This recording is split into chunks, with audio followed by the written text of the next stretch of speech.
जय महाराज जी की। ब्रह्म ज्ञान का छाता। एक दिन मैं महाराज श्री के स्वरूप के सामने खड़ी होकर प्रार्थना कर रही थी। महाराज जी, हमारे भीतर तो इतनी भी समझ नहीं है कि इस भक्ति मार्ग पर अच्छे से चल पाएं। हमारे शास्त्र ग्रंथों में तो भक्ति पथ को खांडे की धार कहा गया है। हमें तो सीधे सीधे भी इस मार्ग पर चलना नहीं आ रहा है। इस दुर्गम पथ पर अब आप ही हम सभी को संभालिएगा। प्रार्थना करने के पश्चात मैं साधना में बैठ गई। साधना में मुझे एक दृश्य दिखाई दिया। मैंने देखा कि मेरे फ़ोन की रिंग बज रही है। मैंने जैसे ही फ़ोन उठाया तो उधर से आवाज़ आई कि कैसे हैं आप। मैंने कहा, आप कौन बोल रहे हैं, आपको किससे बात करनी है। इतना पूछते ही मैं उन्हें सत्संग सुनाने लगी। अरे भैया, यह संसार नाशवान है, आप कहाँ माया में उलझे हुए हैं। मेरी बात को बीच में ही काटते हुए इस बार उधर से एक गंभीर आवाज़ सुनाई दिया।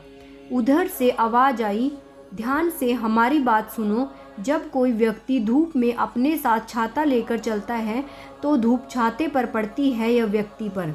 इसके बाद अचानक से मेरा ध्यान टूट गया। साधना से उठने के बाद मुझे एहसास हुआ कि यह आवाज़ तो स्वयं महाराज श्री की थी। इस दिव्य अनुभव के अंतिम वाक्य पर जब मैंने गहनता से विचार किया तब मुझे समझ में आया, जब एक व्यक्ति छाता लेकर धूप में निकलता है तो सूर्य की तपिश को छाता सहता है, व्यक्ति नहीं। व्यक्ति तो छाते की छाँव में आसानी व शीघ्रता से अपने गंतव्य पर पहुंच जाता है। ठीक ऐसे ही जब एक साधक गुरु के द्वारा प्रदत्त ब्रह्म ज्ञान के छाते को लेकर चलता है तो जीवन की कोई भी परिस्थिति उसे भक्ति मार्ग से विचलित नहीं कर सकती। साध्वी लोकेशा भारती जी। जय महाराज जी की। भाइयों और बहनों, अगर आपको भी कोई ऐसी दिव्य अनुभूति होती है तो उसे दिव्य ज्योति जागृति संस्थान के हेल्पलाइन नंबर 09870314371 पर जरूर शेयर करें।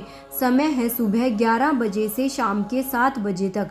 जय महाराज जी की। हम अपनी सोच से ही निर्मित होते हैं। हम जैसा सोचते हैं वैसा ही बन जाते हैं।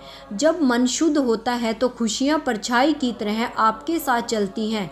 आपका मन ही सब कुछ है। आप जैसा सोचेंगे वैसा बन जाएंगे। गौतम बुद्ध। निष्क्रिय होना मृत्यु का एक छोटा रास्ता है। मेहनती होना अच्छे जीवन का रास्ता है। मूर्ख लोग निष्क्रिय होते हैं और बुद्धिमान लोग मेहनती। गौतम बुद्ध। किसी परिवार को खुश, सुखी और स्वस्थ रखने के लिए सबसे जरूरी है अनुशासन और मन पर नियंत्रण।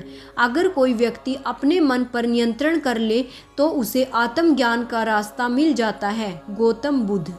भाइयों और बहनों, ऐसे ही दिव्य अति दिव्य अनुभवों का रोज आनंद लेने के लिए मेरे चैनल को सब्सक्राइब और वीडियो को लाइक और शेयर करना मत भूलिएगा। साथ में ही नोटिफिकेशन बेल को भी ऑन कर लीजिएगा ताकि आगे आने वाली सभी वीडियोस की जानकारी आप तक समय रहते पहुंच सके। और कमेंट बॉक्स में ओम श्री आशुतोषाय नमः लिखना मत भूलिएगा।